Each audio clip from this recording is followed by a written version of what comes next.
किसी ने क्या खूब कहा है, अपने मन पर काबू पा लेना ही इंसान की सबसे बड़ी जीत होती है।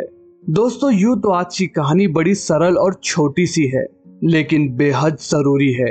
पहले मुझे लगा ये कहानी आप में से ऑलरेडी कुछ लोगों को पता होगी, फिर मैं क्यों शेयर करूं। लेकिन नहीं, बाद में मुझे एहसास हुआ इसी चीज की आज के वक्त हमें सबसे ज्यादा जरूरत है। इसी चीज की वजह से आज हम गुलामी की जंजीरों में जकड़े जा रहे हैं और अपने काम और सपनों का गला घोटते जा रहे हैं। तो चलिए सुनते हैं। एक दिन की बात है, एक साधु जंगल से तपस्या करके अपनी झोपड़ी की ओर जा रहा था। अब रास्ते में बाजार पड़ा तो बाजार से गुजरते हुए साधु को मीठे आमों की खुशबू आने लगी और वो खुशबू इतनी मीठी थी और आकर्षित थी कि साधु अपने आप को रोक नहीं पाया और वो वहीं पर रुक गया। उसने इधर उधर देखा तो उसकी नजर एक दुकान में रखी ढेर सारी टोकरियों पर पड़ी। उसमें पीले पीले रसीले खुशबूदार आम रखे हुए थे। अब उन आमों को देखकर साधु का मन ललचा गया। उसके मन में आम खाने की इच्छा जागृत हुई, पर उस समय उसके पास इतने पैसे नहीं थे। इसलिए उसने किसी तरह अपनी इच्छा को काबू में किया और अपनी झोपड़ी की ओर चल पड़ा। अब घर आने के बाद भी आम का विचार साधु के मन से निकल ही नहीं रहा था। वो उसी के बारे में सोचे जा रहा था और वो रात को ठीक से सो भी नहीं पाया। अब अगले दिन जब वो जागा तो आम खाने की इच्छा को पूरी करने के लिए पैसों की व्यवस्था कैसे करे वो सोचने लगा। फिर उसके मन में विचार आया, जंगल से सूखी लकड़ियां लाकर उसको बाजार में बेचे तो पैसों का इंतजाम हो जाएगा। तो वो जंगल में गया, सूखी लकड़ी इकट्ठा की और उन लकड़ियों का गट्ठा बनाकर जो बहुत भारी था बाजार में बेचने ले आया। फिर उसने सूखी लकड़ियां बेच दी। अब उसके पास इतने पैसे आ गए थे कि वो आम खरीद सके।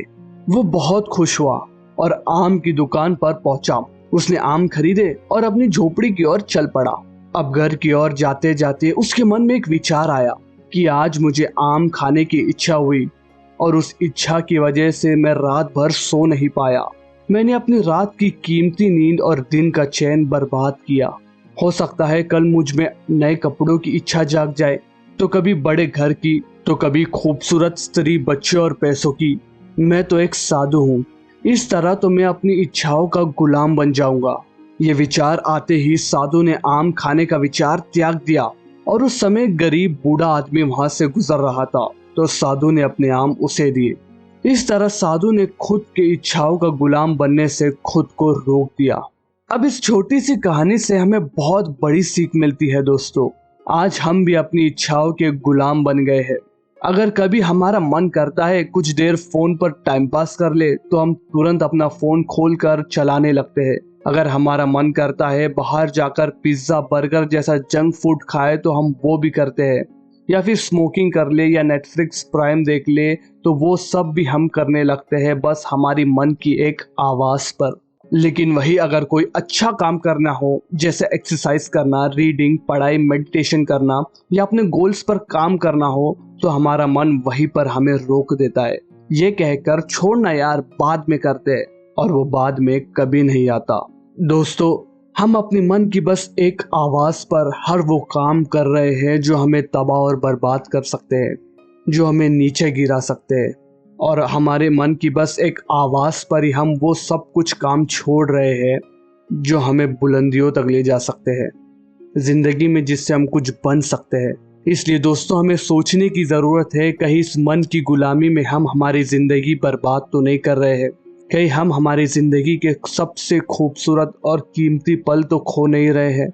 हाँ, हमारा डिसाइड किया गया काज का काम पूरा होने के बाद छोटी मोटी इच्छाएं होती है, थोड़ा बाहर जाने की या महीने हफ्ते में कुछ बाहर का खाने की या किसी दिन फ्रेश होने के लिए ट्रिप पर जाने की, तो वो ठीक है, लेकिन उस पर भी आपका पूरा खुद पर कंट्रोल होना चाहिए। इसलिए हमें भी उस साधु की तरह सोचना होगा और हमारी मन की गुलामी से बाहर आना होगा। तो आइए आज हम वचन लेते हैं कि इस मन की गुलामी से हम बाहर निकलने की पूरी कोशिश करेंगे। हाँ, ये एक दिन में नहीं होगा, लेकिन कोशिश करते रहने से एक दिन जरूर होगा। क्योंकि दोस्तों, इस मन की गुलामी में रहकर आप कभी अपना कोई सपना पूरा नहीं कर सकते। आप जिंदगी भर इस मन की गुलामी में रह जाओगे। इस दुनिया का हर एक महान व्यक्ति की जिंदगी को उठाकर देख लो, वो सफल तभी बन पाए हैं जब उन्होंने मन की गुलामी की जंजीरों को तोड़ा और आजाद हो गए। इसलिए इस गुलामी से बाहर निकलने के लिए हमें छोटे मोटे हैक्स यूज करने होते हैं, जैसे 1 मिनट रूल, 5 मिनट्स रूल। इसे गूगल करिए, आपको और भी इंफॉर्मेशन मिलेगी।